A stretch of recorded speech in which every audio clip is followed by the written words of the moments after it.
What's up guys, this is Shukesh Bonik once again, and well, this is the episode 4 of the awesome tips and tricks series videos on the all new Samsung Galaxy Note 5. And as you know, in these videos I show you some feed tapping features, hidden tweaks, and demonstrate all the exclusive features of the Note 5. So let's get started guys. Well, I'll start this episode with the browser, and the most handy feature here is the floating dictionary. You can use both your fingers and S Pen to select a word. As you know, with your finger just tap and hold on the word, and for S Pen just tap and hold the S Pen button and touch the word you want to select. Then click on dictionary and you'll find a pop-up floating window like this. You can swipe for translation to different languages as well. You need to download these languages first, and to check all the translations at once, click here and there you go. You can also search the web if you want to. The phone will show you the meaning as well as the Google search results. Now to get this feature and download language packages, just select More, Manage Dictionaries, and you will find all the available languages. Just download and you are ready to go. As I mentioned before, to do the same, just tap and hold with your finger. For selecting more than one word or the whole paragraph, just tap and hold the S Pen button and select the text just like so. Now you can translate the whole paragraph. Just select Translate. You should find this feature by default. If not, then download the S Translator application of Samsung. The phone should automatically detect the language. For better result, select manually, and then you can choose your desired language you want to translate to. Most interestingly, you can make the device read the text. Again, you need to download these language packages, and for more natural voice, I strongly suggest you to download Samsung TTS Voice. It's available on the Galaxy App Store. You'll find an application in your apps drawer called Galaxy Apps, and just sign in with your Samsung account and download these. So you can not only just translate but listen to the whole website readout in both English and any other language you prefer. So a great feature you must try. I have already discussed about the Smart Select feature in the episode 2 of this video series. As you know, with this you can save a part of the screen. So saving something from the web is easier with this feature. If you wish, you can crop out only the object area with the option called Auto Shape. This makes the images transparent. Now save this image into your scrapbook or gallery and also share with different options, but the most interesting is the simple sharing. If you have already checked the episode 1 of this video series, then you must be familiar with this. Simple sharing basically uploads the file into the Samsung cloud, and the link to the file will be sent to the recipient as a text message. So this is somewhat like MMS, but you will be charged for the SMS, that is considerably cheaper than MMS, and the recipient need not to have a Samsung or even Android device. iOS or Windows phones can also open the link and save the file. Now the file remains in the Samsung server for 24 hours, so the recipient has to download the file within a day. Now let me show you how does the link look and how can you download it. I got this message from the Note 5 with this link. Now the PIN is the last 4 digits of the recipient's phone number. There you go. Now just click on the file and download. You must be wondering, you can do the same with WhatsApp, but the benefit of simple sharing is the file actually doesn't get compressed unlike WhatsApp, Viber, Facebook Messenger, etc.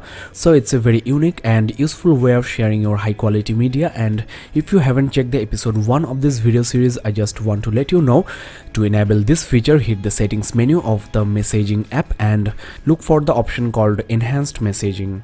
You might also know you can take a screenshot of the image with the feature called Screen Write, and the interesting part is you can take screenshot of the whole website. Just try scroll capture. There is another very simple way to save content from the web. Just select any text and share to memo. There you go. As you can see, the memo has copied the whole website. You can copy a certain part of the site just by using the multi-window feature. As you know, you need to just tap and hold the multitasking key and open memo as the secondary window. Then for sharing content, select this option here. Now it's a simple drag and drop process. If your data connection is slow, you can switch to low data uses. Just hit the settings menu of the browser and advanced, then enable low data uses, and this will compress content from websites before entering to your phone and save considerable amount of data. There is also a reader mode at the top left corner of your browser for more intuitive reading experience. When you hover your S Pen over the browser, you get a floating sharing icon. So again, a very handy feature. Well guys, that's all I have for you on the browser, and hopefully you are finding this video very helpful. If so, then please consider subscribing and keeping in touch. Now I'll show you some tweaks that might be quite interesting and useful as well. In the more connection settings, you will find download booster, which uses both LTE and Wi-Fi at the same time for downloading files larger than 30 MB. So if you need to download files immediately, then you can use this feature.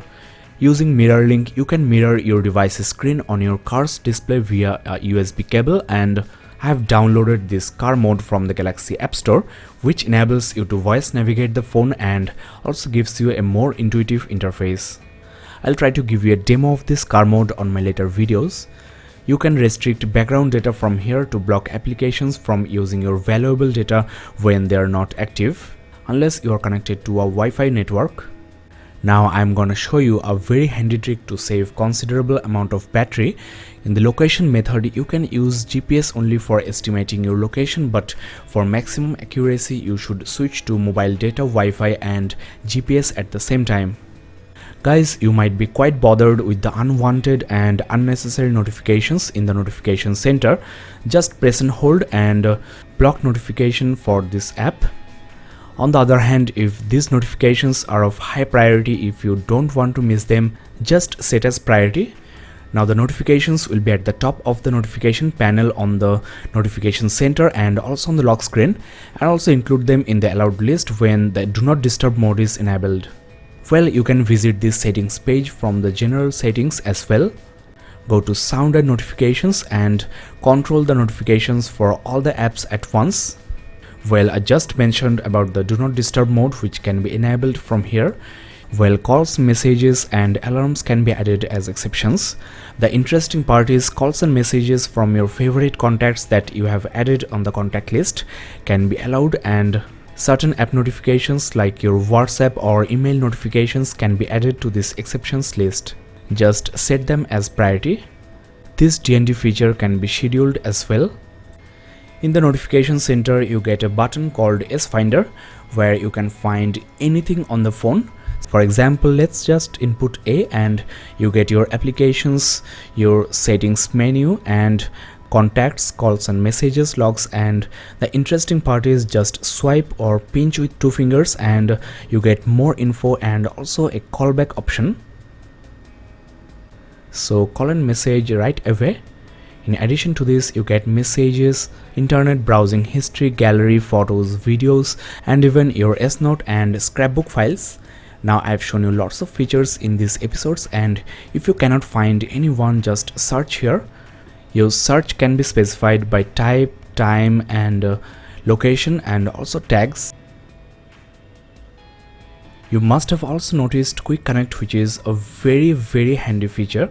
Once you pair your Note 5 with the other compatible Samsung devices, then for sending files there is no need to turn on Bluetooth or Wi-Fi on either devices. Just keep the screen on and both the devices are ready to exchange files anytime. Next, I have for you a very funky feature. Your Galaxy Note 5 can detect baby crying and also doorbell rings. So if you are leaving your child at home with a babysitter, then with the help of this Note 5, which should be at home as well, you can check how many times your baby cried and also check whether there was any doorbell. You need to record the doorbell sound first.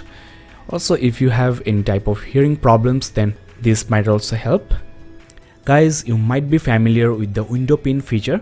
In the app switcher, just click on this pin and you are locked into this app. So now I can browse through the settings menu but cannot close it. The back, home or even the power key don't work. So while gaming you won't accidentally close the game, and this is also helpful in the browser and in the ebooks. Now to unlock this application, the only way is to press and hold both the back and the multitasking keys simultaneously for a while.